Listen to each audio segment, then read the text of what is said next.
사랑합니다. 네. 오늘 본문은 잔치에 마리아가 예수님께 향유를 부은 그러한 사건입니다.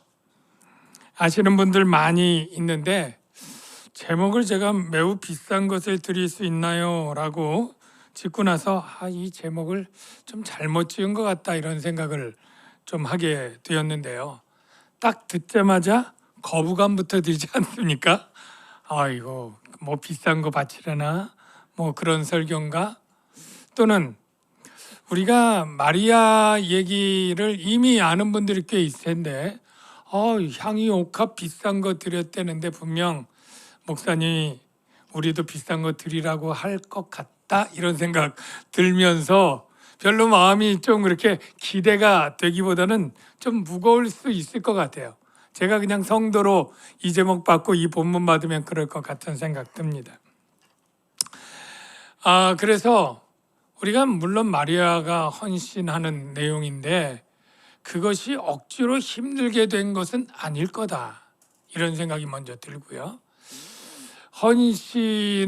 마리아의 헌신이 참 위대한데 나는 못할 것 같다 이런 생각 여러분 다 갖고 계실 텐데 오늘 말씀을 통해 그 헌신이 그리 어려운 것은 아니다. 그리고 그것은 자발적으로 나올 수 있는 것이다 라는 주제로 제가 설교를 하려고 합니다. 먼저 오늘 본문 사건의 팩트를 좀 살펴봐야 되겠죠. 먼저 잔치가 일어나고 있습니다. 자, 무슨 잔치입니까? 나사로가 부활했어요. 그러니 얼마나 축하할 일입니까?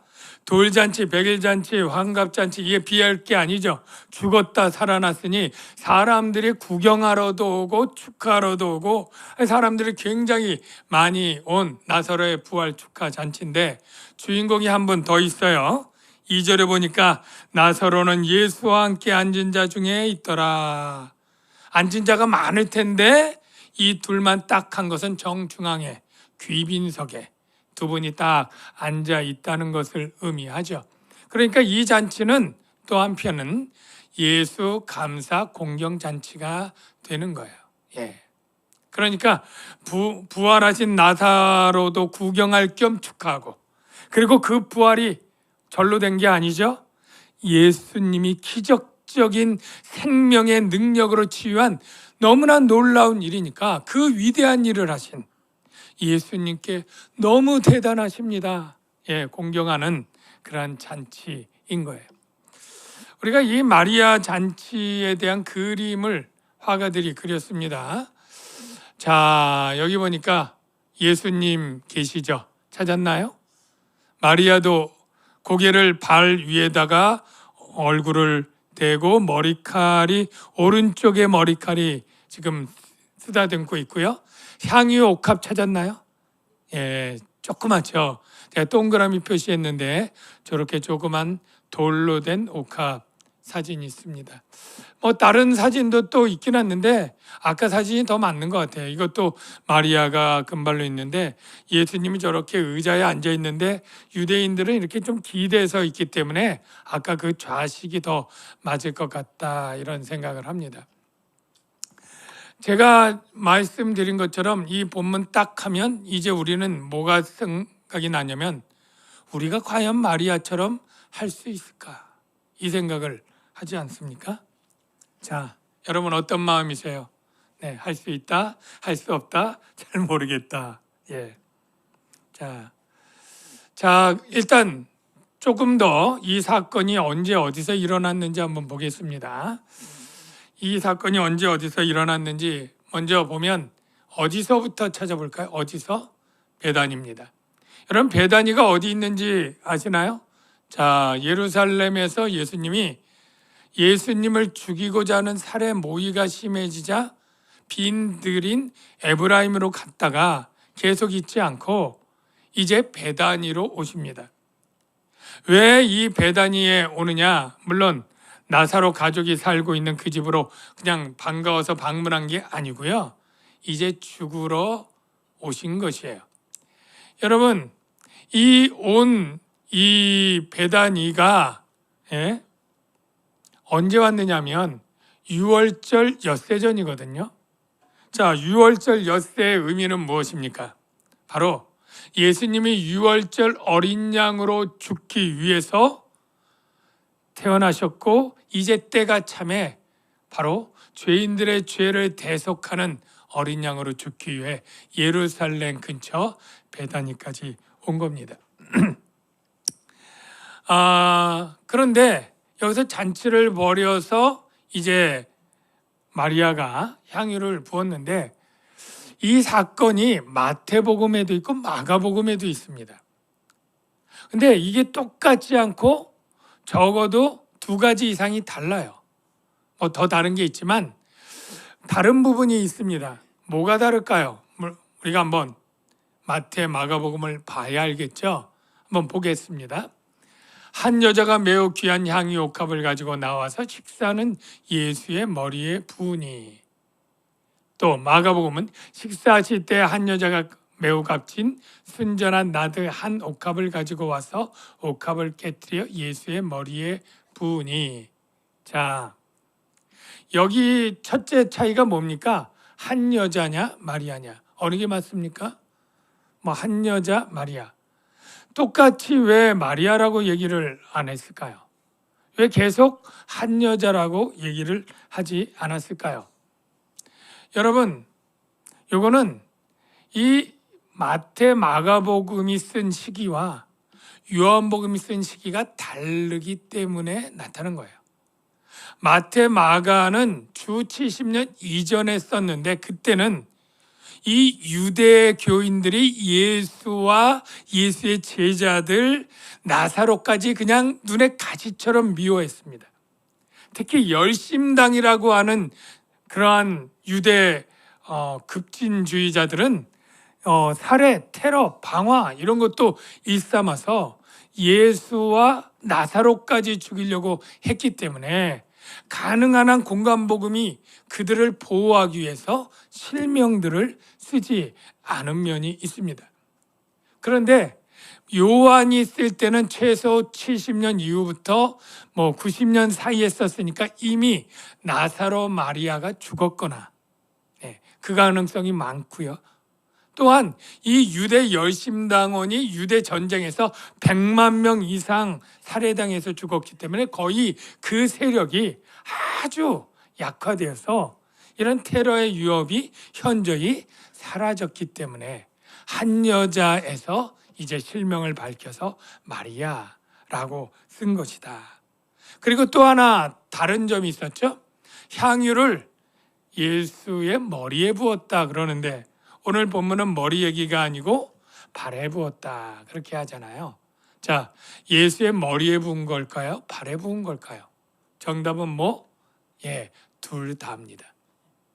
머리부터 기름을 흘러서 몸에 그리고 발까지 왔는데 마태, 마가는 머리에 부은 것이 중요하다고 생각해서 머리를 이야기했고 반대로 요한은 이 발에 붓고 머리털로 닦는 이것이 더 헌신을 강조하기 위해서는 더 부각되기 때문에 강조했을 뿐 차이는 없지 둘 다 맞다 이렇게 생각하면 되고요. 또 한 가지 질문을 한번 해보면 먼저 나드양부터 살펴볼게요. 나드양 여러분 이름은 들어봤겠지만 어떻게 생겼는지는 못 봤겠죠? 나드양 어떻게 생겼을까요? 네, 이렇게 생겼습니다. 처음 보죠? 네. 이런 식물인데 중요한 것은 이게 최고급 향유라는 것이고요. 원산지가 동인도예요. 자, 유대에서 동인도까지 그 당시에는 낙타 타고 행인들이 한 달씩 걸려서 오가야 됐습니다. 그러면 이게 얼마나 그 운반비랑 위험부담이랑 이게 비싸지겠습니까? 최고급 수입품이 되는 거죠. 바로 그 나드향이었고요. 무게가 한 근인데 한 근은 340g을 의미하고요. 340g이 잘 감이 안 잡히는 분은 소주 한 병 보다 조금 안 된다. 이렇게 생각하면 될 겁니다. 자, 옥합은 어떻게 생겼을까? 또 궁금하죠? 옥합. 자, 이게 옆으로 늘려서 그렇고 실제는 훨씬 더 작습니다. 이렇게 생겼거나 또는 이렇게 생겼는데 재질이 뭘까요?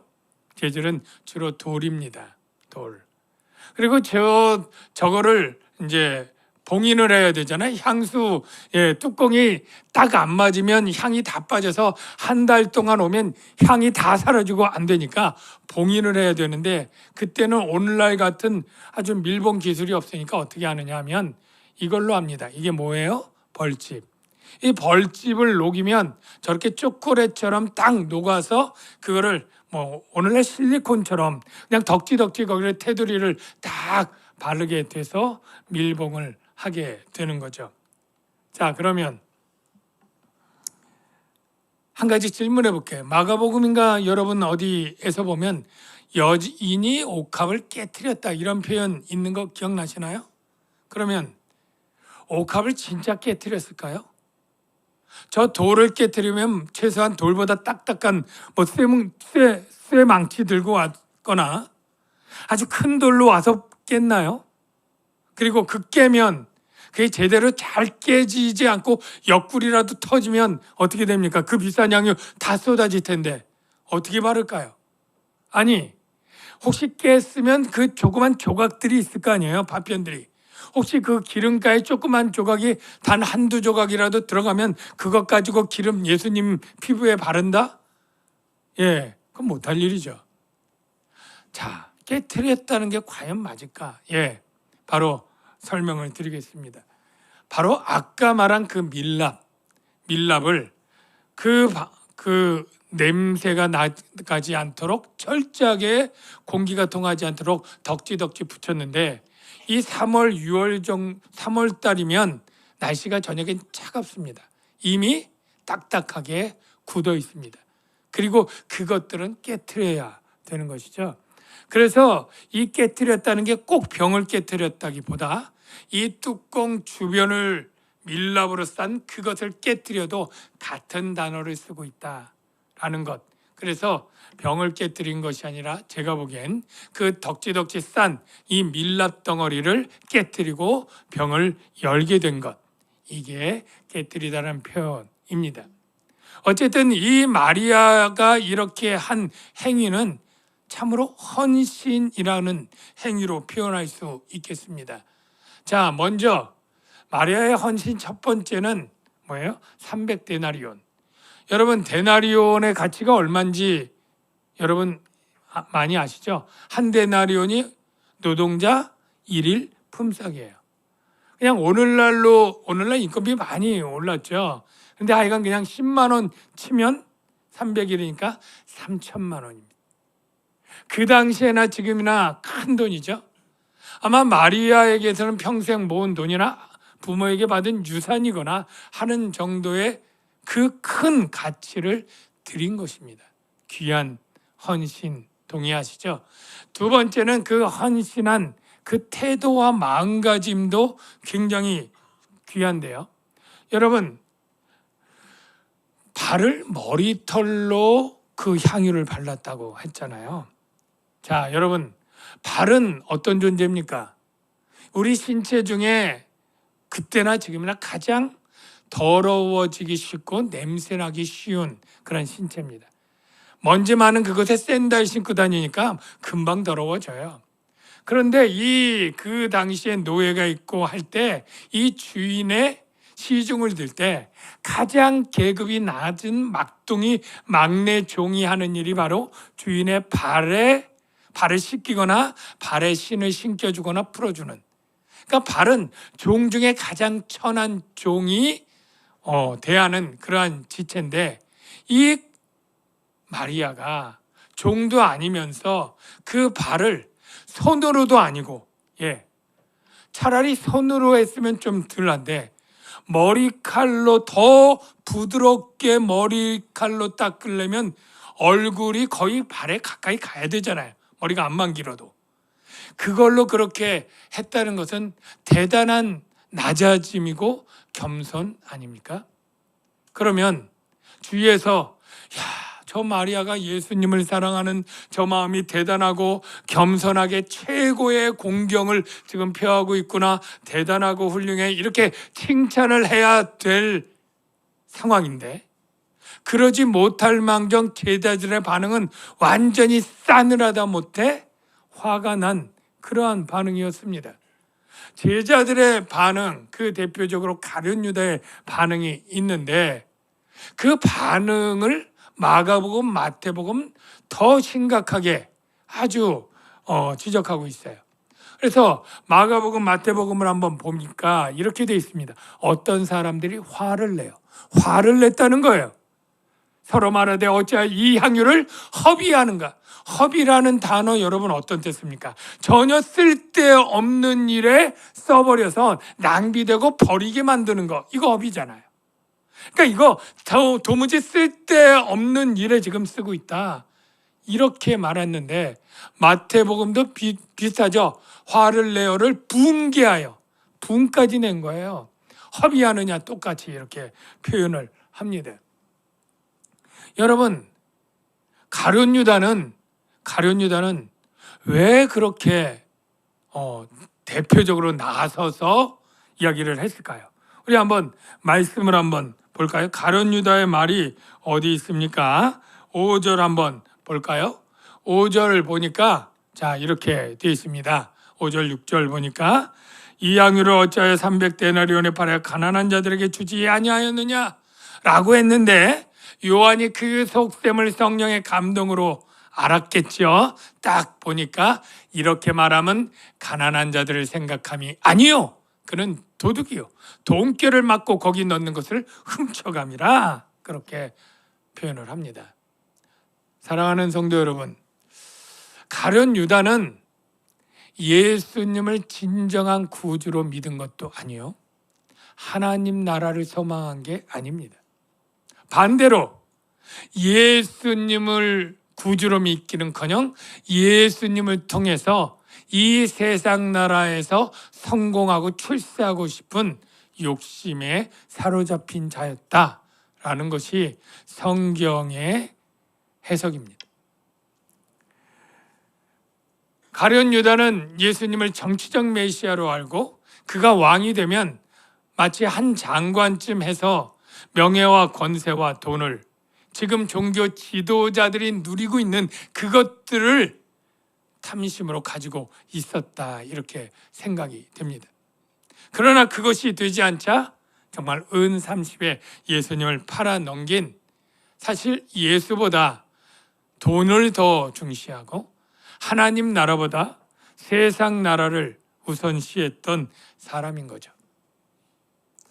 여러분, 참 여러분에게 드리기 좀 죄송한 질문인데 여러분은 정말 예수님이 구주이심이 믿어지기에 이 자리에 있는 거 맞죠?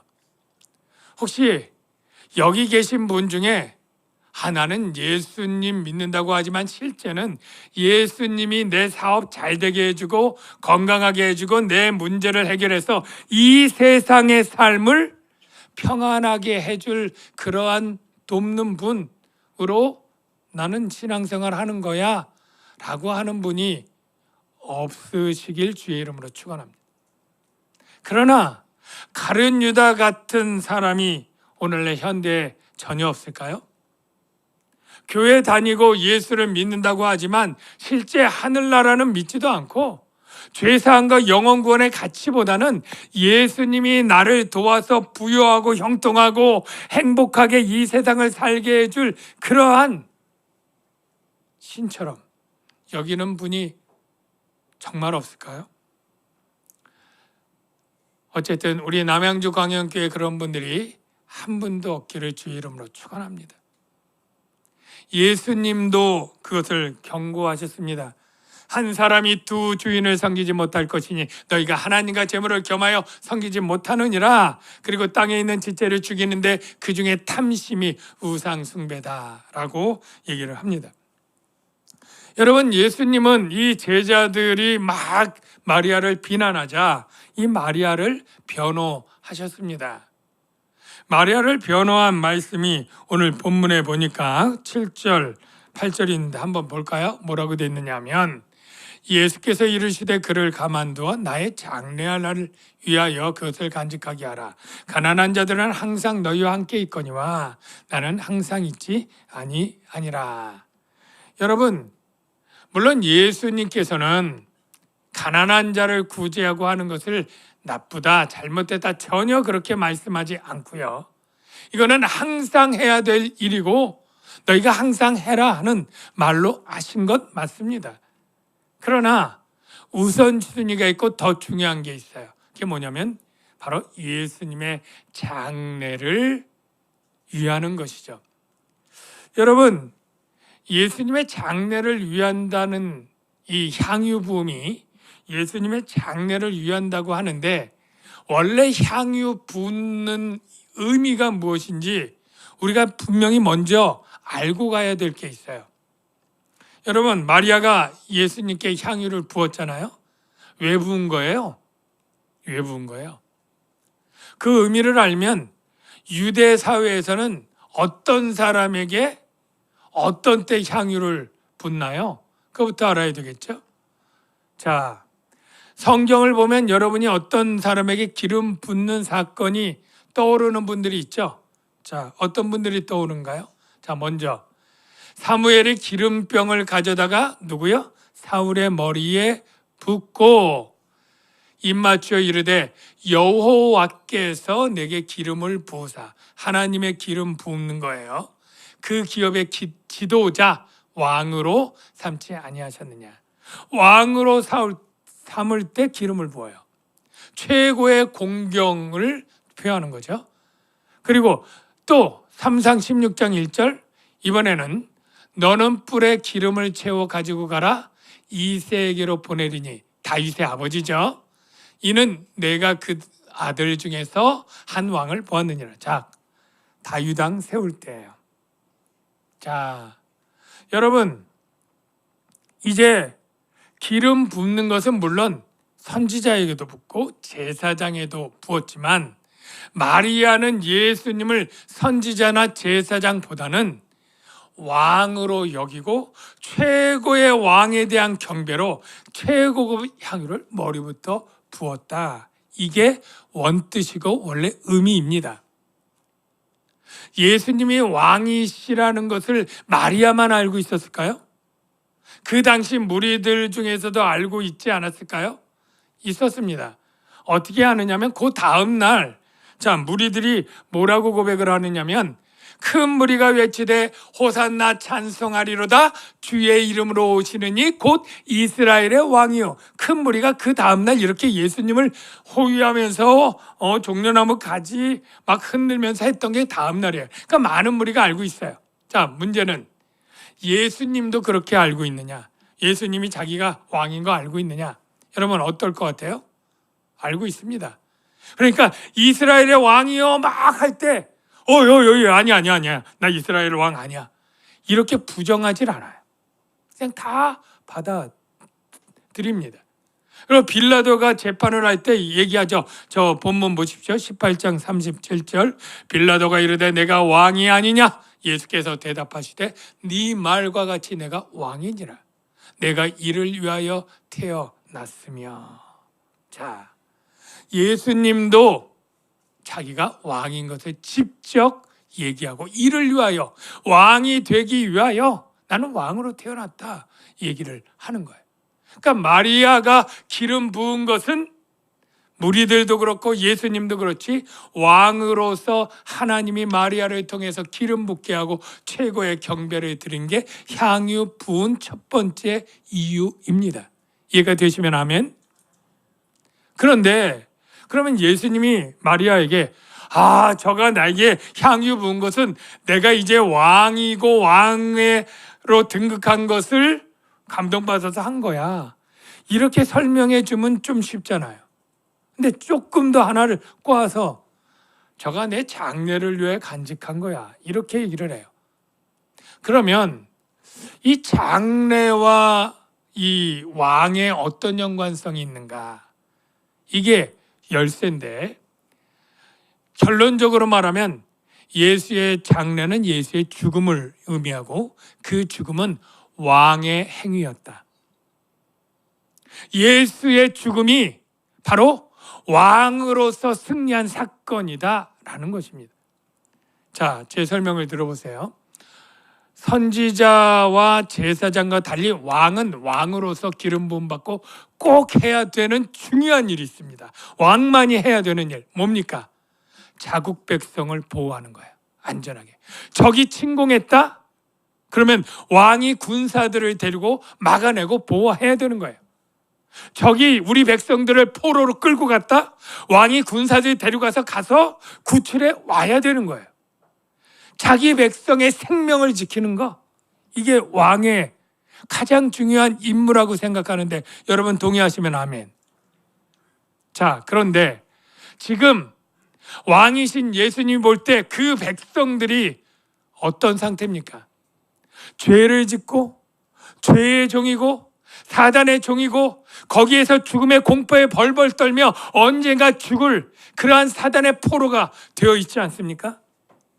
그것을 왕으로서 결정적으로 그들을 구출하는 사건이 무엇입니까? 바로 십자가의 죽음인 것이죠. 예. 십자가의 죽음이 죄를 해결하고 율법의 증서를 제하고 그 저주받은 것을 제하고 사단과 악한 영들을 무력화해서 그 머리를 깨뜨리고 그들을 이기시는 사건, 왕으로서 그 백성들을 구해내는 그러한 사건인 것이에요. 이것을 이 바울은 에베소서 골로새서에 이렇게 얘기합니다. 원수된 것을 십자가로 소멸하셨다. 우리의 모든 죄를 사하시고 법정으로 쓴 증서를 제하여 버리는데 십자가에 못 박으셨다. 통치자들, 권세자들, 이 영적 존재들입니다. 사단과 악한 영들을 어떻게 해요? 십자가로 그들을 이기셨느니라. 바로 왕의 일을 한 것이죠. 이 왕의 일을 하기 위해서 예수님은 어떠한 일을 하셨습니까? 예수님이 헌신하셨습니다. 헌신하셨습니다. 예수님의 헌신이 어느 정도입니까? 여러분, 어떤 사람이 애완견을 키우는데 이 애완견이 교통사고가 났어요. 그래서 불구가 되고 치료가 될 것 같으니까 수술비가 1,000만 원이 넘어요. 그 1,000만 원 가지고 수술을 여러분이면 한다 안 한다? 예, 다르겠죠? 1,000만 원들을 했어요. 그리고 재활하는데 6개월 걸려요. 매일 재활할 때마다 5만 원씩 내면서 2시간씩 병원을 갔다 와야 돼요. 여러분 같으면 한다 안 한다?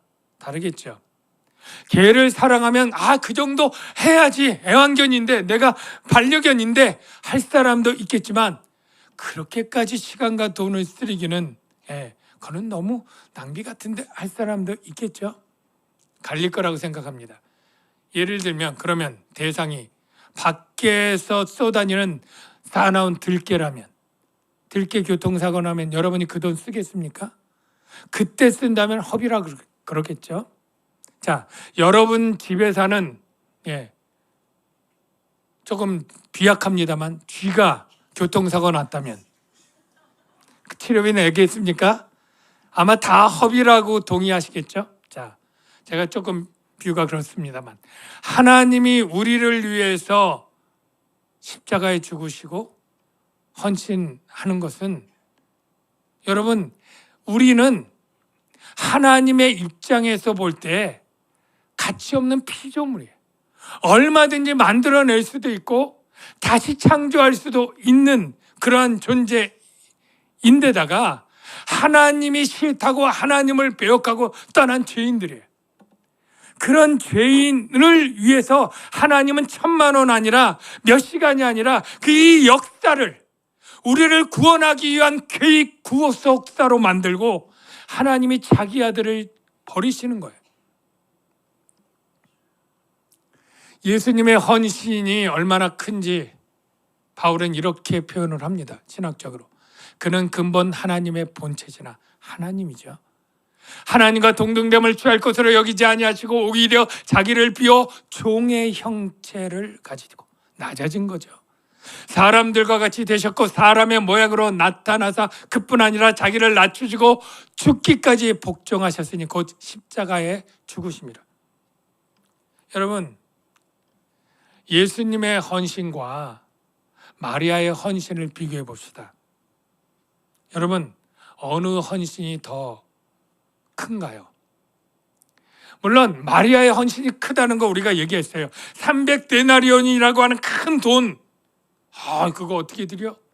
그 한 방울 남기지 않고 다 머리부터 발끝까지 드린 그 큰 액수. 두 번째, 아니 예수님의 발을 그 머리털로 머리 그 냄새나는, 예수님이라고 냄새 안 나겠습니까? 더럽지 않겠습니까? 그걸 머리털로 코를 가까이 대고 닦는 그런 겸손하고 낮아짐, 그 마리아의 헌신 물론 크죠. 그런데 여러분, 마리아가 아끼지 않고 흘렸던 향유 한 방울은 예수님이 겟세마네에서 흘린 피같이 된 땀방울과 비교할 때 어느 게 가치 있을까요? 아니 예수님 십자가에서 옆구리에 창에 찔려서 다 쏟아낸 그 피 한 방울, 마지막 한 방울의 가치와 어느 게 더 귀할까요? 마리아가 이 향유가 너무나 아까워서 좀 남기지 않고 허비를 면한다고 하면, 예수님이 나도 내 피를 너에게 다 쏟기는 너무 아깝다, 내가 조금 반만 쏟을게 라고 한다면 우리의 죄가 과연 온전히 사해질 수나 있는 것일까요? 예수님의 헌신은 마리아의 헌신과 비교할 수도 없이 큽니다. 마리아가 머리를 그 발에 묶고 머리털로 씻었다는 것이 너무나 굴욕적이고 수치스러움을 감당하는 헌신이라고 칩시다. 예수님이 대제사장의 종들에게 그 머리통을 쥐어받고 어느 손가락이게 했던 그 매맞음은 어떻습니까? 로마 병사들이 그 머리를 갈대로 툭툭 치면서 조롱했을 때 그 머리, 그들이 침을 여럿이 그 얼굴에 머리에 뱉었을 때 예수님의 머리의 수치와 굴욕은 마리아의 그것보다 훨씬 크고 더했으면 더했지 더 굴욕적이지 않습니까? 우리가 마리아의 헌신이 대단하지만 예수님이 마리아를 위해서 왕으로서 그들을 보호할 뿐 아니라 그리고 최선의 굴욕적인 수치를 감당하며 십자가에 죽었던 그 헌신은 마리아가 드린 그것보다 훨씬 더 크고 귀하지 않습니까? 그러니까 예수님이 그것을 했다는 것을 진정으로 알고 믿기만 하면 마리아의 헌신이 그렇게 힘들지는 않았겠죠. 우리와 다를까요? 마리아에게 해준 것과 우리에게 해준 것이 다르지 않지 않습니까? 마리아에게 왕으로서 그에게 생명을 주고 사단의 권세에서 구출해낸 그 예수님이 우리는 구출하지 않으셨습니까? 마리아를 위해서 수치와 굴욕과 고통을 당하신 그 예수님이 우리를 위해서는 덜 하셨습니까? 똑같잖아요. 그러니까 문제는 마리아의 헌신이 어렵고 힘든다는 게 아니라 우리가 마리아의 마음을 담지 못하는 것 아니겠습니까?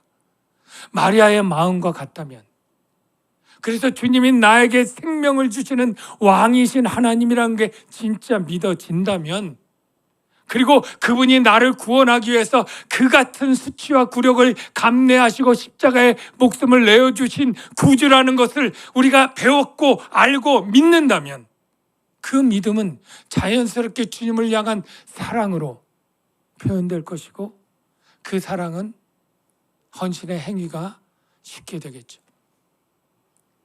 여러분이 주일날 여기 오는 것, 비 오는 날 힘들게 오신 분들 있죠. 안타깝지만 비 때문에 오늘은 가기 싫다 하시는 분도 한국교회에 적지 않았을 거예요. 여러분 봉사하시는 분도 있고요. 오늘 11조원금 드리시는 분도 있고요. 전도 여행 때문에 준비하고 해야 될 분들도 있죠. 세상 사람들의 눈에는 다 헛된 일이고 허비같이 보이는 일들일 수 있어요. 우리가 그 일을 왜 합니까? 바로 주님이 우리에게 드린 헌신이 너무나 귀하기에 내 가진 것 그에 미치지 못하지만 내가 할 수 있는 것 드리는 것 아니겠습니까? 바울이 이렇게 고백을 하죠. 무엇이든지 내게 유익하던 것을 내가 그리스도를 위하여 다 해로 여길 뿐더러 또한 모든 것을 해로 여김은 내 주 그리스도를 아는 지식이 가장 고상하기 때문이라. 내가 그를 위하여 모든 것을 잃어버리고 배설물로 여기는 것은 그리스도를 얻기 위함이다. 여러분, 마리아의 헌신이나 바울의 헌신, 우리의 헌신 당연한가요? 당연합니다. 우리의 헌신 어떻게 가능합니까? 바로 헌신의 원천인 주님에 대한 진실된 믿음과 사랑을 안다면 가능한데, 저와 여러분 그런 분들이 되시기를 주의 이름으로 축원합니다. 기도하겠습니다.